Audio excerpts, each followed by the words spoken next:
Kalau kita ngomongin soal unit yang jadi simbol kekuatan di Imperial Age-nya Age of Empires 2, ya mungkin inilah dia, Cavalier. Yuk kita bedah bareng-bareng anatomi dari kavaleri berat yang jadi andalan banyak peradaban ini. Kavaleri serbaguna yang kuat. Deskripsi resmi di gamenya emang singkat banget ya, tapi justru kata serbaguna inilah yang nyimpen banyak banget kedalaman strategis. Dari sinilah kita mulai buat ngerti kenapa unit ini bisa jadi legendaris.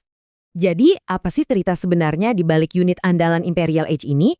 Kita nggak akan cuma lihat statistik dasarnya aja.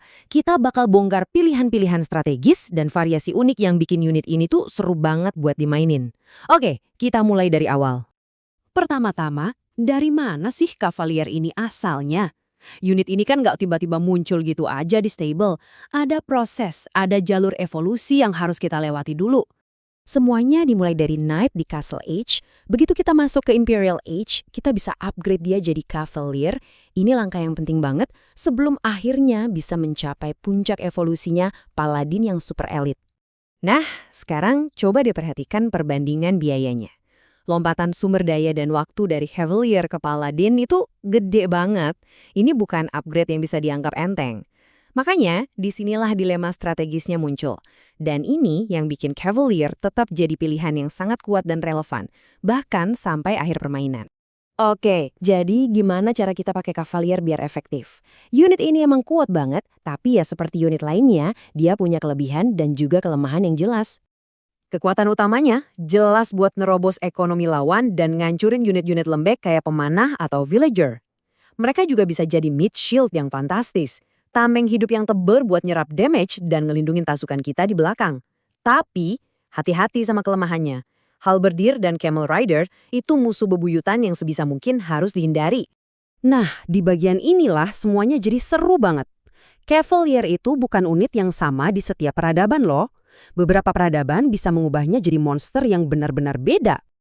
Mari kita mulai dengan salah satu Cavalier paling mematikan dalam pertarungan jarak dekat. Cavalier dari Bulgaria. Unit ini tuh benar-benar mesin penghasil kerusakan murni. Kuncinya ada di teknologi unik mereka, Stirrups. Dengan ini, serangan mereka jadi 33% lebih cepat. Mereka bisa ngabisin lawan dalam sekejap mata. Faktanya, total damage per detiknya atau DPS-nya itu tinggi banget, sampai bisa ngalahin Paladin generik dalam duel 1 lawan 1. Luar biasa kan? Selanjutnya, kita punya Cavalier dari Mali. Wah, jangan sampai ketipu sama statusnya yang cuma Cavalier ya. Unit ini pada dasarnya adalah Paladin yang lagi nyamar, dan bahkan dalam beberapa hal dia lebih baik. Ini semua gara-gara teknologi unik mereka, Farimba, yang ngasih tambahan 5 poin serangan. Angka segitu tuh signifikan banget, sampai-sampai serangan mereka lebih sakit daripada Paladin biasa yang udah di-upgrade penuh. Seberapa sakit? Coba lihat perbandingan ini. Grafik ini nunjukin semuanya dengan jelas. Dengan biaya upgrade yang jauh lebih enteng, Cavalier Mali ternyata nonjok lebih keras daripada Paladin generik. Ini contoh efisiensi sumber daya yang bisa jadi penentu kemenangan. Kalau tadi Cavalier Bulgaria jago nyerang cepat dan Mali jago mukul keras, nah Cavalier Sisilia ini rajanya soal pertahanan. Unit ini tuh ibarat benteng berjalan. Bonus peradaban Sisilia yang unik ini bikin mereka bisa nahan sebagian besar damage bonus. Artinya apa?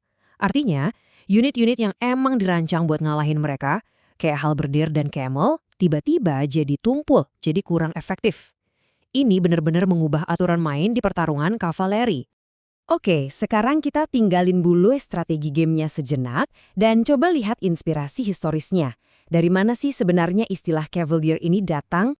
Kutipan dari manual game aslinya ini ngasih kita petunjuk yang bagus. Istilah Cavalier atau Chevalier itu merujuk pada kesatria elit, satu tingkat di atas kesatria biasa. Dan ternyata dalam sejarah ada istilah Knight Banneret yang cocok banget sama peran Cavalier di dalam game. Jadi, kalau Knight di Castle Age itu kita anggap kesatria biasa atau Knight Bachelor, maka Cavalier itu komandannya yang lebih senior yang bisa mimpin pasukan sendiri. Keren banget kan detail historis kayak gini? Jadi, kita kembali ke pertanyaan awal kita. Apakah Cavalier itu cuma batu loncatan buat dapetin Paladin? Atau di tangan peradaban yang tepat, dia justru adalah kekuatan puncaknya? Setelah melihat semua ini, kayaknya jawabannya jelas ya, ternyata jauh lebih kompleks dan strategis dari yang kita kira.